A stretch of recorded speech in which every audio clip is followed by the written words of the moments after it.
นี้ได้เวลาอันสมควรแล้วที่กระผมจะนำทุกท่านเข้าสู่กิจกรรมแห่เทียนพรรษาประจำปีการศึกษา 2569 ครับซึ่งก่อนที่เราจะเข้าสู่กิจกรรมตามที่ได้มีประกาศจากสำนักพระราชวังเรื่องสมเด็จพระเจ้าลูกเธอเจ้าฟ้าพัชรกิติยาภานเรนทิราเทพยวดีกรมหลวงราชสารินีสิริพัฒน์มหาวชิรราชธิดาสิ้นพระชนม์เพื่อร่วมแสดงความอาลัยและน้อมรำลึกในพระมหากรุณาธิคุณเป็นล้นพ้นในโอกาสนี้ขอเชิญทุกท่านยืนสงบนิ่งเป็นเวลา1 นาทีขอเรียนเชิญครับ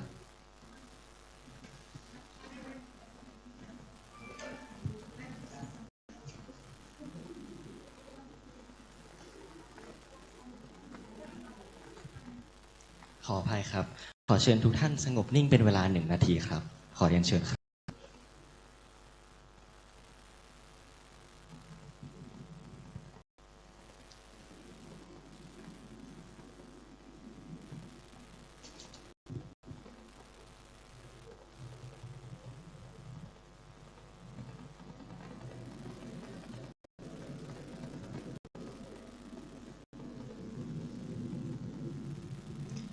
ขอบคุณทุกท่านครับเรียนอาจารย์ดร.บูรณเครือรองผู้อำนวยการโรงเรียนสาธิตมหาวิทยาลัยเชียงใหม่คณาจารย์ทุกท่านและนักเรียนโรงเรียนสาธิตมหาวิทยาลัยเชียงใหม่ทุกคนกระผมนายปุณวิทย์เขื่อนสุวงศ์ได้รับหน้าที่เป็นพิธีกรในพิธีถวายเทียนพรรษาประจำปีการศึกษา 2569 ครับบัดนี้ได้เวลาอันสมควรแล้วขอเรียนอาจารย์ดร.ภาคินบูรณเครือรองผู้อำนวยการโรงเรียนสาธิตมหาวิทยาลัยเชียงใหม่จุดธูปเทียนบูชาพระรัตนตรัยและนำพานดอกไม้ธูปเทียนถวายพระพุทธขอให้ทุกคนหันหน้าไปทางพระพุทธครับ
ลำดับต่อไปขอเชิญตัวแทนนักเรียนรุ่นที่ 55 นำกล่าวบูชาพระรัตนตรัยครับอิมินาสการเรนะพุทธังอภิปูชยามะอิมินาสการเรนะธัมมังอภิปูชยามะอิมินาสการเรนะสังฆังอภิปูชยามะอะระหังสัมมาสัมพุทโธภควาพุทธังภควันตังอภิวาเทมิกราบสวากขาโตภควตาธัมโมธัมมังนามัสสามิกราบสุปฏิปันโนภควโตสาวกสังโฆสังฆังนะมามิกราบขอให้ทุกคนหันหน้าไปทางพระสงฆ์ครับ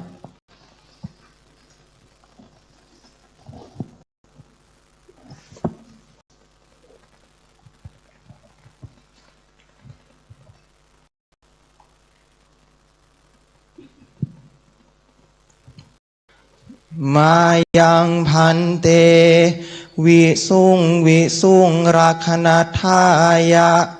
ติสรเนนะสหปัญจศีลานิยาจามะทุติยัมปิมะยังพันเตวิสุงรักขณทายะติสรเนนะสหปัญจศีลานิยาจามะตติยัมปิมะยังพันเตวิสุงรักขณทายะติสรเนนะสหปัญจศีลานิยาจามะนะโมตัสสะภะคะวะโตอะระหะโตสัมมาสัมพุทธัสสะนะโมตัสสะภะคะวะโตอะระหะโตสัมมาสัมพุทธัสสะนะโม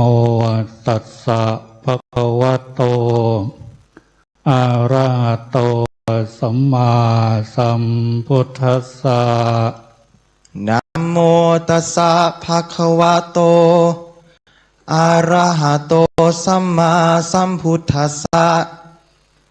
นะโมตัสสะภะคะวะโตอะระหะโตสัมมาสัมพุทธัสสะนะโมตัสสะภะคะวะโตอะระหะโตสัมมาสัมพุทธัสสะพุทธังสรณังคัจฉามิ พุทธังสรณังคัจฉามิธัมมังสรณังคัจฉามิธัมมังสรณังคัจฉามิสังฆังสรณังคัจฉามิสังฆังสรณังคัจฉามิทุติยัมปิพุทธังสรณังคัจฉามิทุติยัมปิพุทธังสรณังคัจฉามิทุติยัมปิธัมมังสรณังคัจฉามิทุติยัมปิธัมมังสรณังคัจฉามิทุติยัมปิสังฆังสรณังคัจฉามิทุติยัมปิสังฆังสรณังคัจฉามิตติยัมปิพุทธังสรณังคัจฉามิตติยัมปิพุทธังสรณังคัจฉามิตติยัมปิธัมมังสรณังคัจฉามิตติยัมปิธัมมังสรณังคัจฉามิตติยัมปิสังฆังสรณังคัจฉามิตติยัมปิสังฆังสรณังคัจฉามิปานาติปาตาเวระมณีสิกขาปะทังสมาธิยามิปานาติปาตาเวระมณีสิกขาปะทังสมาธิยามิอทินนาทานาเวระมณีสิกขาปะทังสมาธิยามิอาทินนาทานาเวระมณีสิกขาปะทังสมาธิยามิกาเมสุมิจฉาจาราเวระมณีสิกขาปะทังสมาธิยามิกาเมสุมิจฉาจาราเวระมณีสิกขาปะทังสมาธิยามิมุสาวาทาเวระมณีสิกขาปะทังสมาธิยามิมุสาวาทาเวระมณีสิกขาปะทังสมาธิยามิสุราเมรยมัจจปมาทัฏฐานาเวระมณีสิกขาปะทังสมาธิยามิสุราเมรยมัชฌะประมาทฐานาเวระมณีสิกขาปะทังสมาธิยามิ อิมานิปัญจสิกขาปทานิสีเลนะสุขติงยันติสีเลนะโภคสัมปทาสีเลนะนิพุติงยันติตัสมาสีลังวิโสทะเย สาธุ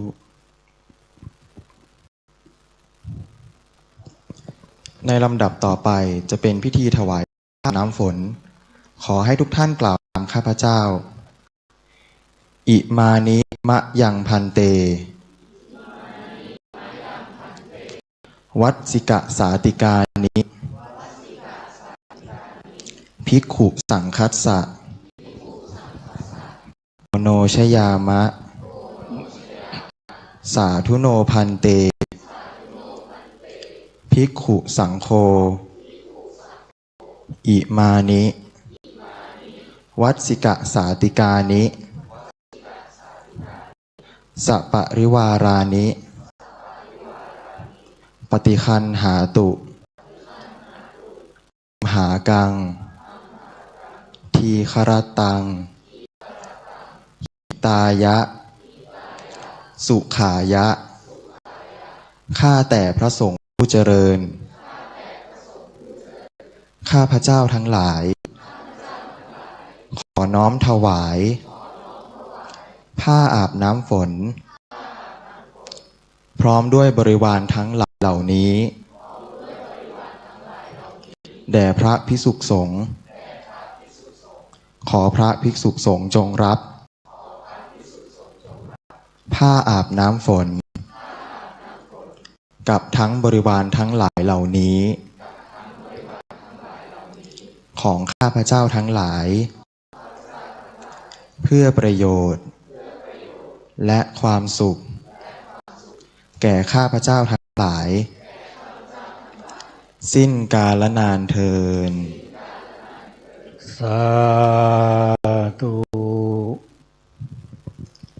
ในลำดับต่อไปจะเป็นพิธีถวายเทียนพรรษา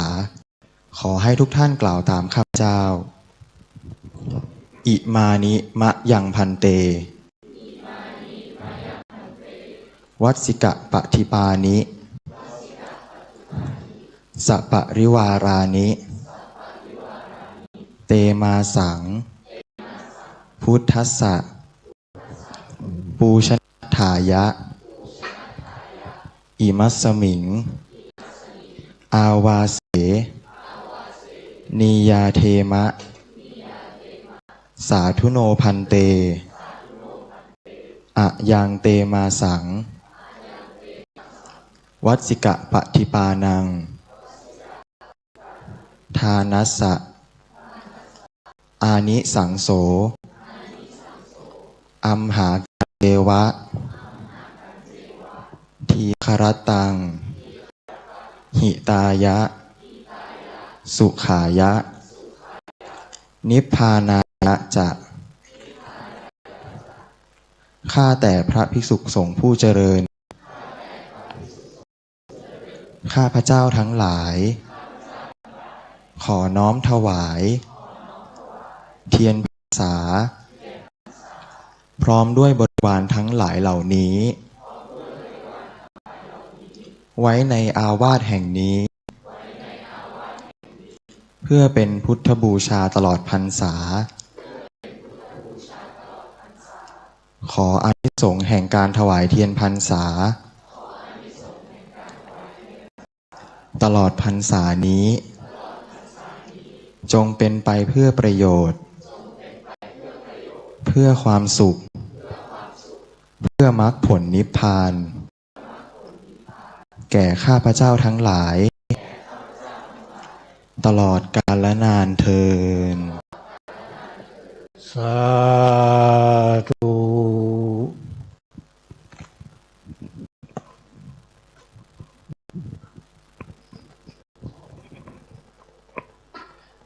ลำดับต่อไปขอเรียนเชิญอาจารย์มนตรีแปลงจัดงาน รองผู้อำนวยการโรงเรียนสาธิตมหาวิทยาลัยเชียงใหม่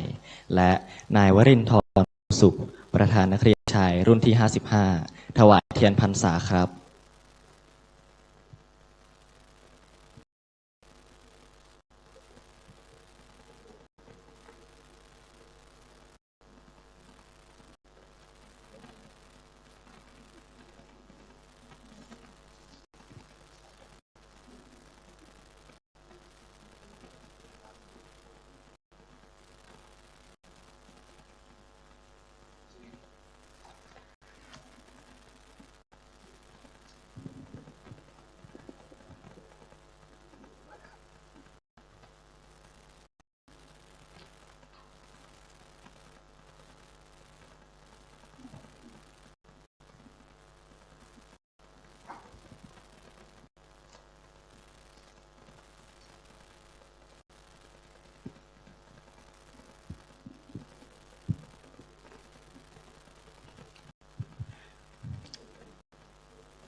ขอเรียนเชิญคณาจารย์ที่มีรายชื่อดังต่อไปนี้ และประธานนักเรียนหญิงรุ่นที่ 55 ถวายจตุปัจจัย สังฆทาน และผ้าอาบน้ำฝนครับ อาจารย์พัชนีอ่ำแก้ว อาจารย์มนตรีแรงจัดงาน อาจารย์ดรภาคินบูรณะเครือ อาจารย์กฤตพรพัวกนกหิรัน อาจารย์พัชนีจันทร์สิริ อาจารย์พัชราพรอนุกูล อาจารย์ดรอัดแสนภักดี อาจารย์อราสาสนธิและนางสาวออนวราดาพรหมเสนครับ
เดี๋ยวเด็กๆช่วยยก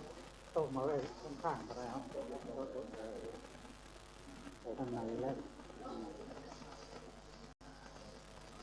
ข้างในเราก็ได้ยังไปข้างในก็ได้ไปข้างในเราก็ได้ไปข้างในเราก็ได้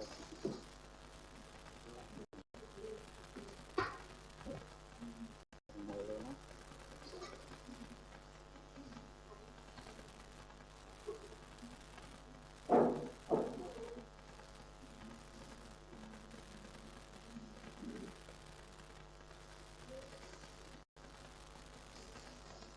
อีกตัวนะอีกตัวนะโต๊ะอีกตัวโต๊ะอีกตัวนะตัว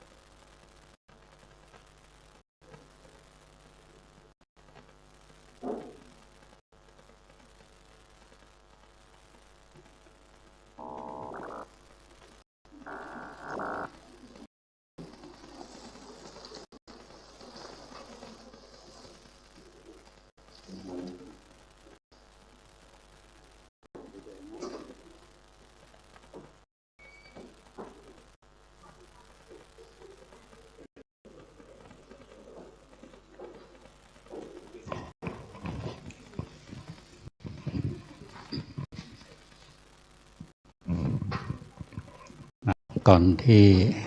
รับพรเป็นภาษาบาลีเนาะก็ขออนุโมทนากับโรงเรียนสาธิตมหาวิทยาลัยเชียงใหม่โดยเฉพาะผู้อำนวยการวันนี้น่าจะติดธุระเนาะก็ขอเจริญพรท่านรองอธิการพร้อมกับคณาจารย์และครูโรงเรียนสาธิตมหาวิทยาลัยเชียงใหม่ทุกท่านที่มีจิตกุศลนำเทียนพรรษามาถวายวัดฝายหินเป็นประจำทุกปีโดยเฉพาะวันนี้รู้สึกว่าอากาศเย็นหน่อยฝนตกตั้งแต่เมื่อวานแล้วตอนแรกนึกว่ากลางคืนหยุดแล้วนะมาตอนเช้าลงมาอีกแล้วคงไม่เป็นไรเนาะฝนไม่ตกนักเรียนน่าจะเต็มนี่ละ ก็เป็นโอกาสที่ดีนะในช่วงเข้าพรรษาที่เราได้นำเทียนมาถวาย เป็นประเพณีมาตั้งแต่สมัยพุทธกาลนะก่อนที่จะเข้าพรรษา อุบาสกอุบาสิกาก็นำเทียนมาถวายให้กับวัดต่างๆนะไม่ว่าจะเป็นวัดเล็กวัดใหญ่แล้วแต่จิตกุศลของแต่ละท่านที่จะนำไปถวายนะเทียนมันก็มีประโยชน์นะถ้าในสมัยปัจจุบันเนี่ยเราบางคนคิดว่าเทียนไม่มีประโยชน์แล้วนะเมื่อไฟฟ้าดับมันก็ดับจริงเนาะแล้วก็จุดเทียนเทียนมันก็มีประโยชน์เราอย่าบอกว่าไฟฟ้าไม่มีวันดับมันก็มีดับเหมือนกันอย่างวานนี้ตอนแรกนึกว่าดับเด็กนักเรียนกำลังเช็คอุปกรณ์เครื่องเสียงไฟดับนะปรากฏว่ากิ่งไม้ติดอย่างนี้เป็นต้นนะเพราะนั้นมันก็มีเหตุเหมือนกันเทียนมีประโยชน์นะเมื่อว่าเทียนนี่ถวายที่วัดป่ายังมีเยอะเราก็จะเอาไปถวายที่วัดรอบนอกแม่แจ่มอย่างนี้เป็นต้นนะก็จะมีพระครูโรงเรียนเราก็จะเชิญนิมนต์ท่านมารับที่วัดฝ่ายหินที่มันเกินความจำเป็นเราก็แบ่งแยกกันไปถวายตามที่ต้องการอย่างนี้เป็นต้นก็มีประโยชน์มากมายนะเทียนเราอย่าบอกว่าไม่มีเทียนคงไม่ถวายไม่เป็นไรหรอกเนี่ยมันก็มีประโยชน์ว่าเราถือว่าเป็นประเพณีที่เราสืบทอดกันมานะก็ขออนุโมทนากับคณะครูโรงเรียนสาธิตและนักเรียนทุกท่านที่นำเทียนมาถวายในวันนี้บุญกุศลที่พวกเราได้ทำในวันนี้ก็ขออ้างองค์คุณพระพุทธพระธรรมพระสงฆ์บุญบารมีขององค์พระธาตุดอยสุเทพบุญบารมีของครูบาโสภาวัดฝายหินบุญบารมีของครูบาเจ้าศรีวิชัยบุญบารมีของหลวงพ่อเกษมเขมโกที่อยู่สุสานไตรรักษ์จังหวัดลำปางจงมาเป็นดาบะเป็นเดชะเป็นพลวะปัจจัยอุดหนุนนำส่งให้กับพวกเราทั้งหลายให้มีความสุขความเจริญคิดสิ่งใดประสงค์สิ่งใดประกอบด้วยคุณงามความดีก็ขอให้สิ่งนั้นจงพลันสำเร็จจงสำเร็จทุกท่านเถิดไปตั้งใจกวดน้ำนะที่กวดน้ำที่กวดน้ำแจกกันเนาะ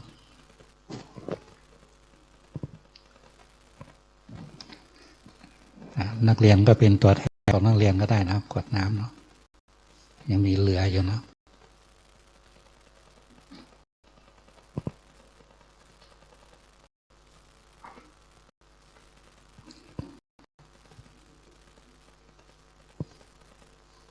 แจกให้หมดเลยก็ได้มีขวดน้ำ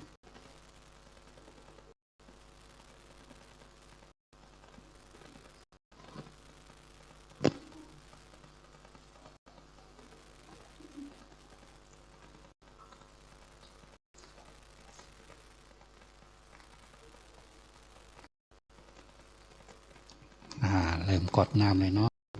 ยะถาวาลิวาหาปุลาปานิปุเรนติสากลังเอวัมเมวะอิโตทินังเปตานังอุปกัปปติ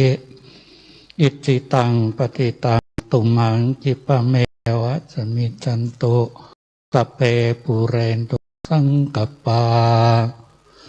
จันโทปนรโสญธานมณิโตติระโสยะธาวาจันตุสัพพะโลโกวินาศตุมาเตวันตราย โยสุขีติกายุโกภวะอภิวานเลสนิจจังมุตตาปัจจา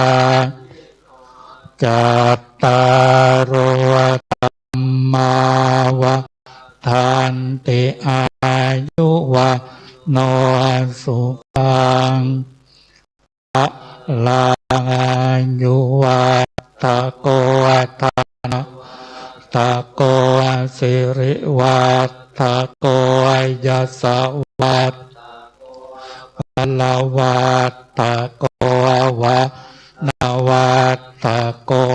สุขวัตโกโหตุสัพพทา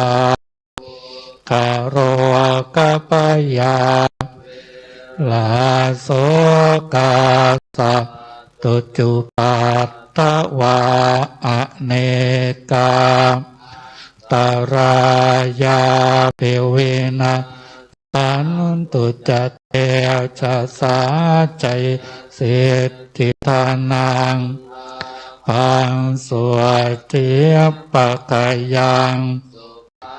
ปะลังสิริอายุจาวะโนจะโพคังโอเตจยัสสวาสัตตวะสาจะอายุจะจิวะเสติภวะตุเตภวะตุสัพพมังรักขันตุสัพพเทวตาพุทธานุภานาสะทาสวทิปวันตุเตภวะปะมังกะลังราคันตุสัพพเทวตามานุภาเวนัสสทาสวทิปวะตุเตภวะตุสัพพมังราคันตุสัพพเทวตาปัสสังฆาโนอาเวนัสสทาสวทิภวันตุเต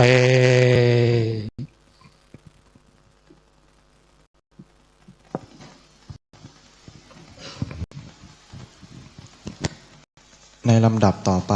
จะเป็นการสวดแผ่เมตตาในคำเมืองครับอิตังตานากรรมังนิพพานาปัจจยโยโหนตุนโนนิจจังอิตังศิลากรรมังนิพพานาปัจจยโยโหนตุนโนนิจจังอิตังภาวานากรรมังนิพพานาปัจจยโยโหนตุนโนนิจจังยังอินจิกุสาลังกาตาปังกัมมังสัพเพหิกาเตหิกาตังปุญญังโนอนุโมตันตุสุนันตุพนโตเยเตวาสามิงทาเนอาทิกาตาติขายุกาสัตตาโหนตุสัพพสัตตานัง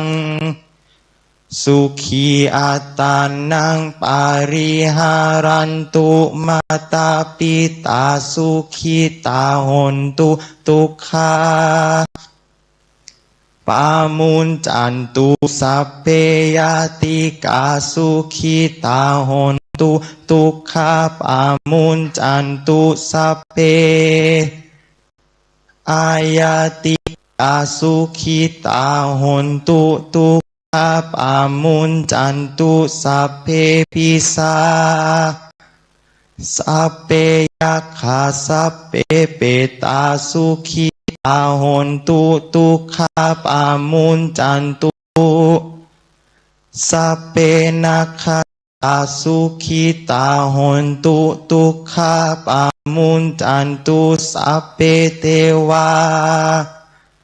สุขีตาหนตุทุกขาปามุนจันตุสัพเพอาจาริยุปัชฌยาสุขีตาหนตุทุกขาปามุนจันตุสัพพะสัมปัตตะนังสามิจฉันตุโว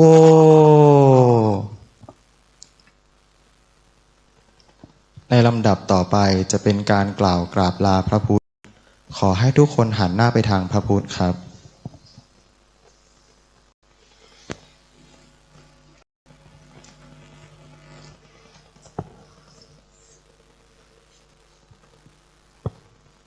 กราบหนึ่งกราบสองกราบสาม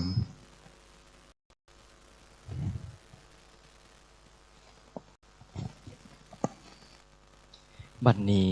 พิธีถวายเทียนพรรษาของโรงเรียนสาธิตมหาวิทยาลัยเชียงใหม่ประจำปีการศึกษา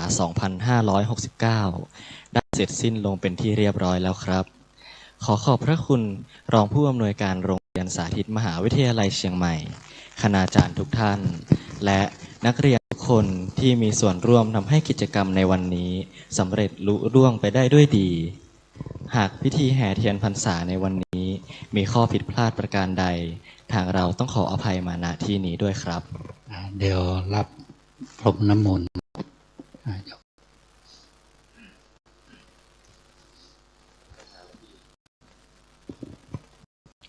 ขอให้ทุกคนหันหน้าไปทางพระสงฆ์ครับ ยานโกโปติยามุเลสกะยานังนันติวัฏฐานโนตวงวิทโยโหหิจยันสุจยามังคาเลลาจิตตะบัลลังเกสิเสปัตตาวิโปกะเลอาภิเสเกมุตานังอังกัปปัตโตปโมตติสุนักตังพลังสุปปาตังสุโหติตังสุกาโนโตจาตุยิตังพระมาจาริสุปตะกินังกายะวาจากัมมังปาตะกินังปาตะกินังกัมมังปานิติเตปาตะกินาปะกินานิกัตตวาตัตเถปาตะกิเน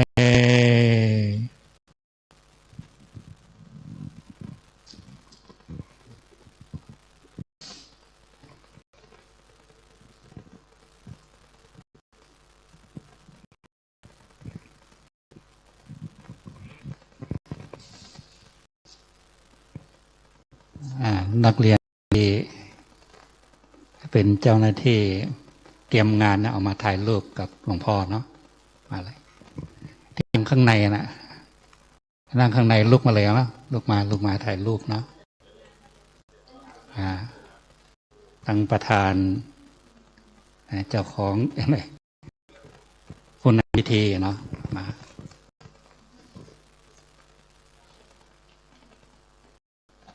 มาเลยเนาะมาเลย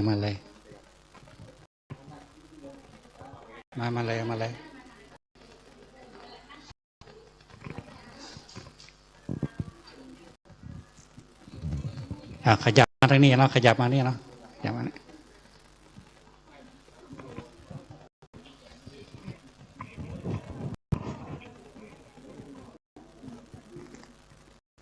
ข้างหน้าเรียบก็ได้เนาะข้างหลังนั่งเข่ายืนเข่าก็ได้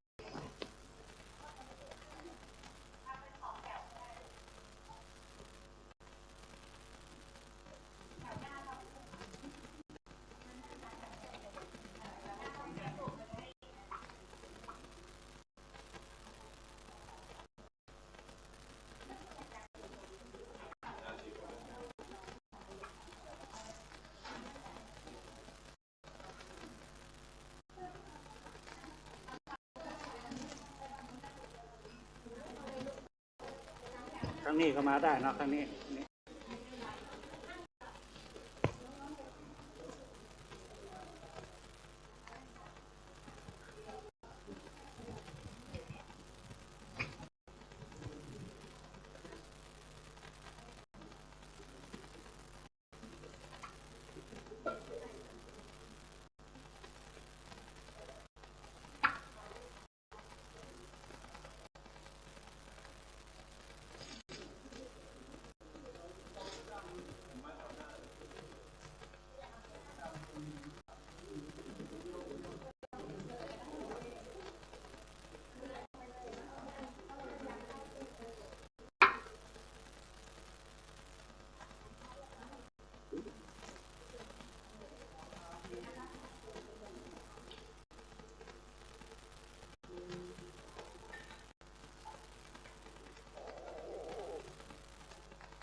ตัวแ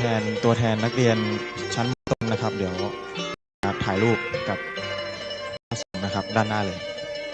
โอเคเฉพาะมต้นนะครับมต้นยืนเดินมาเลยครับเดินมาเลยเดินมาเลย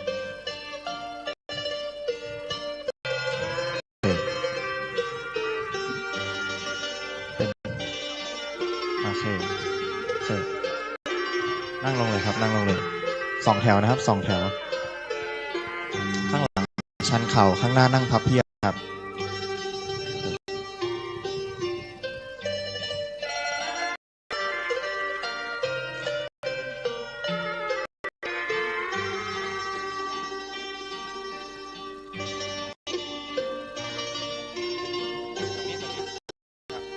แถวแรกครับแถวแรกนั่งอย่างนี้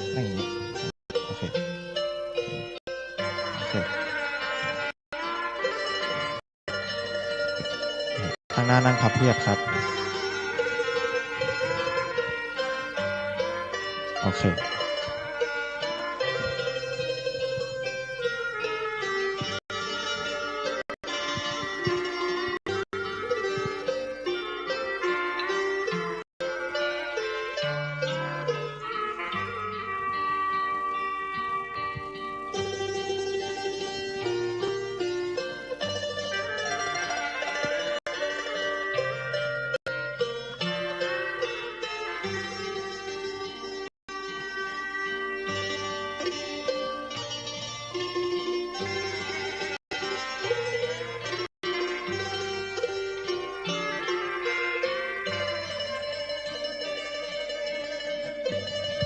ครับเด็กๆมอตามพี่น้ำหนึ่งไปเลยนะออกไปข้างนอกเลยเชิญออกด้านนอกเลยครับ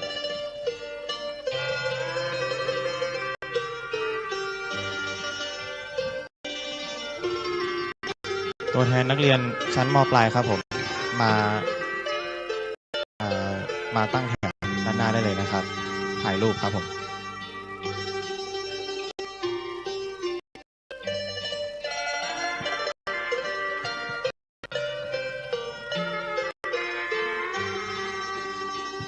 2 แถวครับ2 แถวเข้ามาเลยผู้หญิงมาอยู่ข้างหน้าครับมิน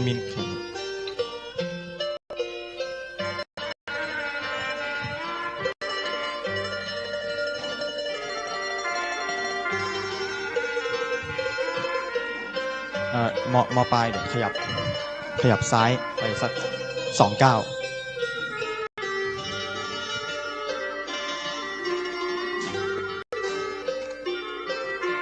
ขยับซ้ายไปอีกนิดนึงครับซ้าย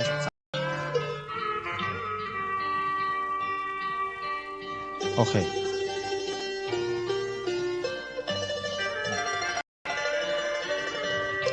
แถวหน้าผู้หญิงชิดกันหน่อยนะ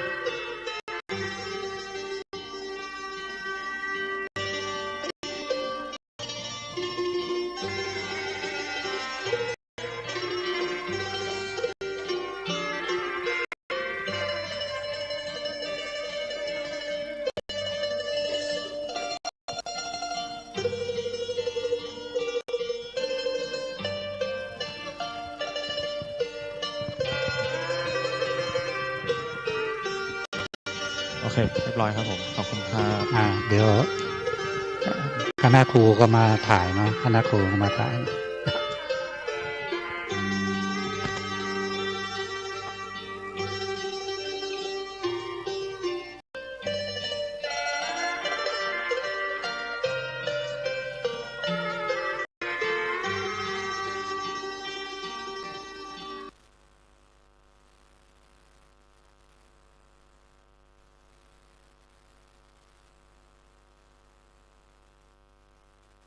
หลอกแค่นี้ จะมาโลตาเลอร์มหาลัยแม่โจ้เนาะคณะศิลปศาสตร์สาขานิเทศศาสตร์บูรณาการ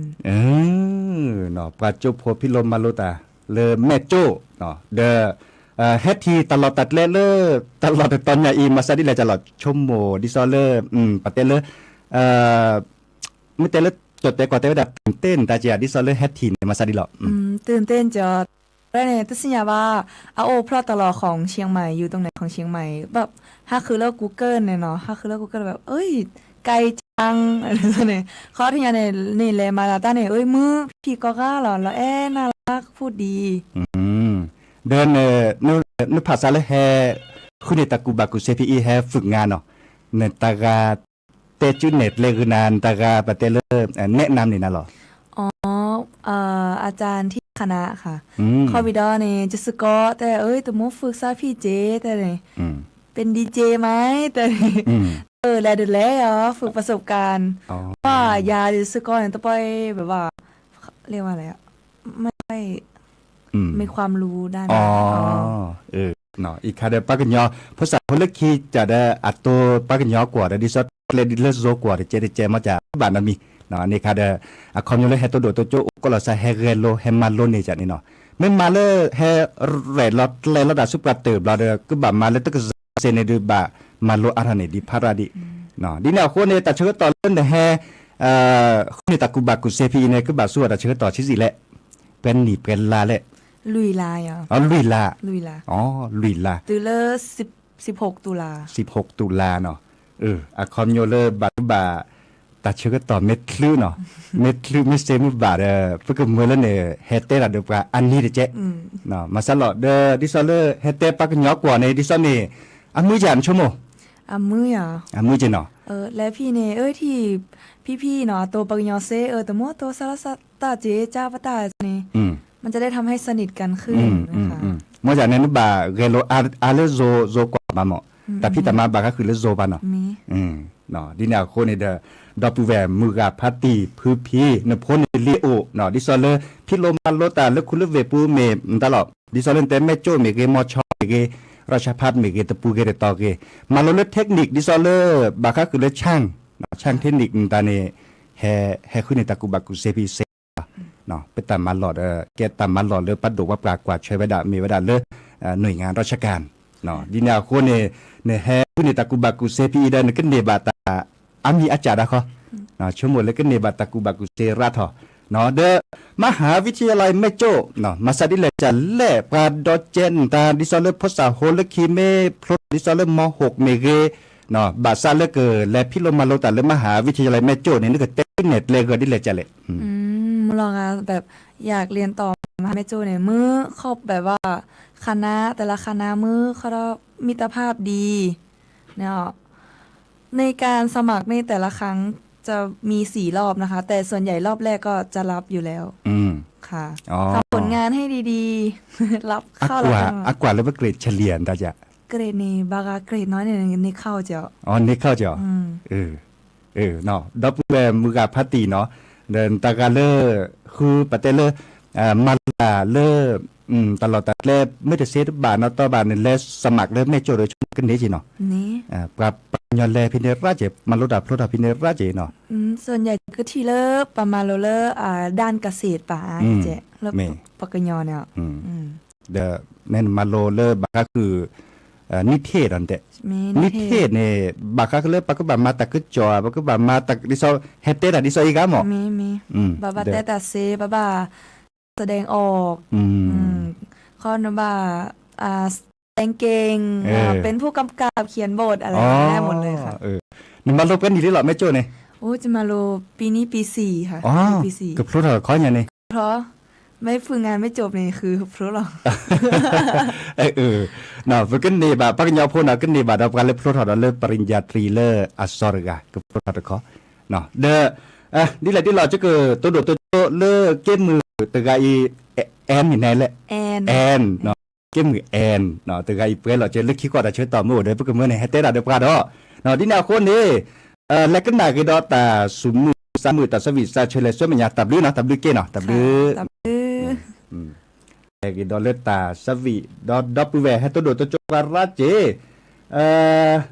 ตาการหล่อติ๊กต่อกับผู้จะเกิดซื้อๆต่อแค่เกาะเนาะบาชลตาสุมือสามมือตาสวิซาเชลโจโดดอะเตเวดาจะเมปรากญอเนาะก็ลากว่าเตเวดาเลยวีอาคารินเนาะ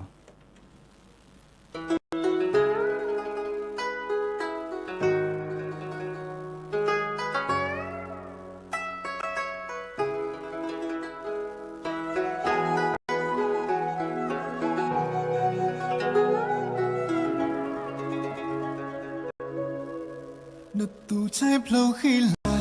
hiu mu mu tha ya no o cha dai ko le po ka tu ku ya me ye me po me sha si la fa pe ni fa fa yam we plo nam we sha da ko lo da tu nei cha ta pa ta ka tu ka ni fa lo fa ma ma sa blue la no ti di do man ba tu te da te we in la tu ba me ya thong thong ka tu chwa je ko la o pa hu to po lo ki ta sa sa klai o ta we chin na lao ba ki ma ai da te always